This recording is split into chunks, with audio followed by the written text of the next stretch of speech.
Derry Harris here with a morning garden update.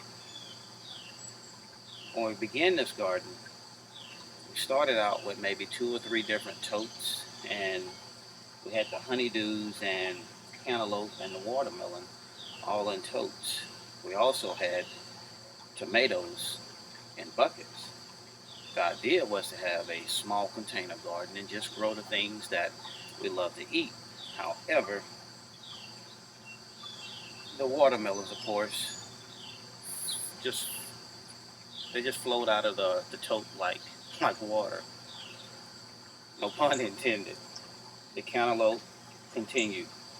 Well, the honeydews continued.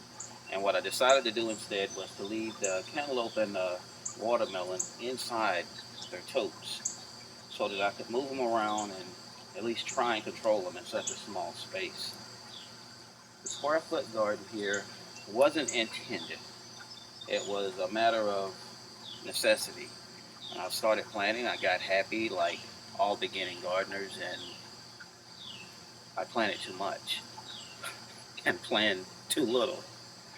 But in the end, I ended up with tomato plants, pepper plants, uh, my flowers here eventually will come out and bring in more pollinators.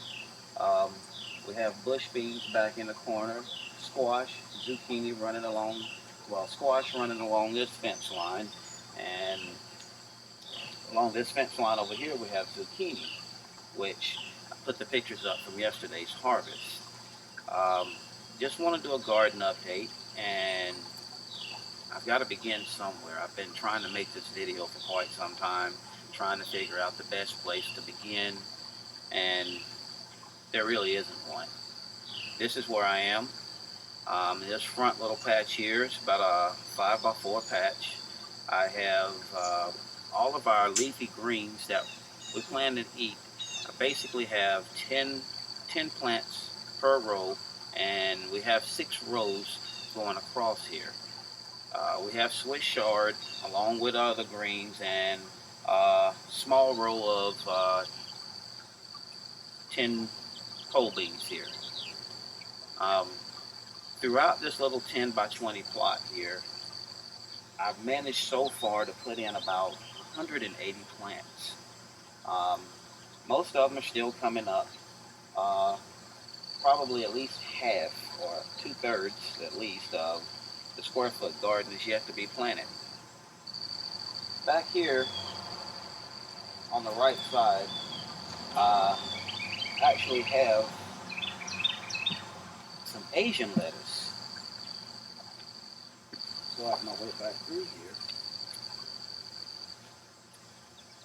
And it's actually coming up pretty good here. It's pak choy. And alongside of it here, I tried to put in some radishes. Like I said, little research and little preparation led me to basically put in a cold weather plant. It's not going to do well, and I have quite a few things growing in the nursery. I've probably got another 150 plants growing in our nursery right now, which is the carport. So we'll replace the radishes with something else here. I want to let everyone know here, these little cheap Miracle Grow plot markers or little tags, don't waste your money. I mean, they're pretty cheap, probably only $1 for about 10 of them, but they don't do very well at holding permanent markers, so scratch these. Everything is laid out on a grid, in which I will put up on our website, which is theorganicspin1.blogspot.com. That way you'll be able to see the garden layout. Here I've got a little cherry red pepper, and it's doing pretty good. Managed to pull about 3 peppers off of it so far. Here we have a little red tomato plant, red cherry tomato plant, and the tomatoes are coming along here pretty good. These two here are both bell peppers. I've actually taken them out of containers, and they hadn't done very well. We hit 100. We've been between 97 and 100 degrees for at least the last 10 days, and it's been pretty brutal.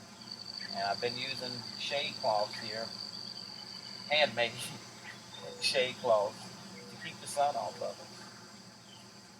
And like I said, just wanted to let everyone know that this is my garden update for the day. This is what we have going. You see my cucumbers here are going along, and this will be in my list of challenges, trying to figure out how to grow, how to get everything far enough apart to get enough air in it with separation so we don't get powdery mildew. But this has been Derry Harris with The Organic Spin, and it's my garden update. Thanks for dropping by. Don't forget to check out Google+, the website, theorganicspin.blogspot.com, and we'll see you back next time. Thanks, guys.